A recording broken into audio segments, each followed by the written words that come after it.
Hey everybody, welcome to week 2 of 3 and Out with Coach Gas. He's head coach Russell Gaskamp. I'm Matt Janik, assistant AD. We're going to ask him 3 questions about this week and then we're going to get on with our lives. Sounds good. Perfect. Coach, first things first, let's kind of debrief last week. I'm going to guess we're feeling good about the defense, but kind of feeling like we left something on the table. Yeah, you know, defense played at a level that obviously gave us a chance to win the game. I was real happy with them. Offensively, you know, I was a little shocked. I thought we would play better. I know, we have some new offensive linemen that was their first game action. We have some new receivers, had some, mental mistakes and stuff like that I didn't like to see.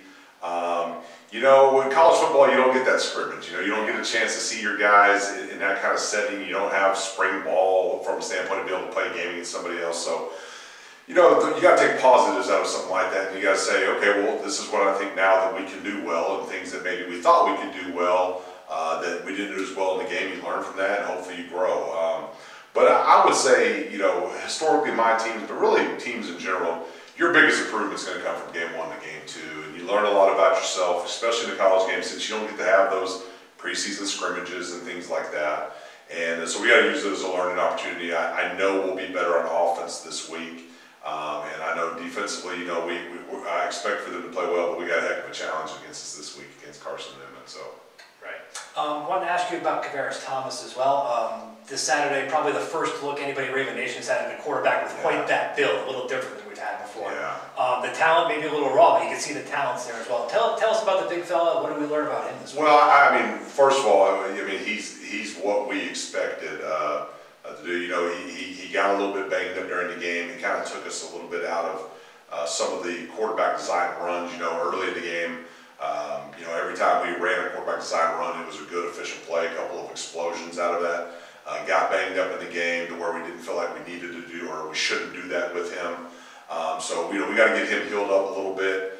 But I think the talent's there. He was nervous. I mean, if I'm just going to be completely honest, he hadn't played in the game in a couple of years, and you could see some of those nerves. I think the high expectations of him, and we know he's going to be a lot better in the future too. So I think the next time that our home fans see him here on campus when we play St. A's here in 2 weeks, you're going to see a remarkably improved quarterback also.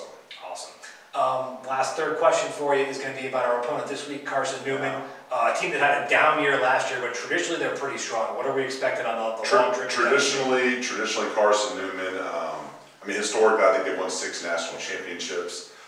They were a little bit down last year. They played a very good opponent in week 1 for West Georgia, who a lot of people would have struggled with. Very good team. And so, again, I'm kind of looking at this as more of an opportunity to evaluate ourselves. Our guys have never taken a trip like this before. When I was back in Oklahoma, we took trips like this all the time. So I kind of look at it positively from a standpoint. I think it's a great opportunity for us to bond and be around each other. Those guys see what a road trip's like that at a stadium and a program set up with such a storied past as Carson-Newman does.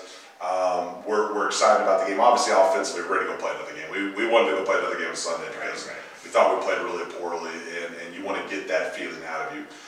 Defensively, we're seeing a team that has a lot of triple option type of tendencies. When Carson-Newman was as good as they were historically, they were an option team, and so I think they're doing a little bit of that stuff. It looks a little bit different, but it's a unique opponent for our defense to prepare against, and something we don't see week to week. And so I look forward to seeing how they respond to that challenge, and I look forward to seeing how our guys respond traveling on the road.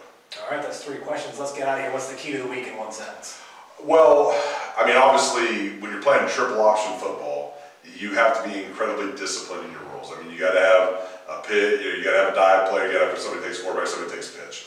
And offensively, just seeing some more consistency. Last week the tackles for loss is what killed us. Really, we get momentum, take a 5-yard loss. Momentum, 5-yard loss. So we got to be more consistent. Cut away the negative yard plays, and we'll feel like we'll be in a good position. All right, there we go. Key is to take care of the option. And I never answered that question in 1 sentence, by the way. I don't know. It's okay, it's 4 sentences, it's fine. 1 o'clock kickoff in Eastern Tennessee. He'll be there, I won't be. We'll catch you next week.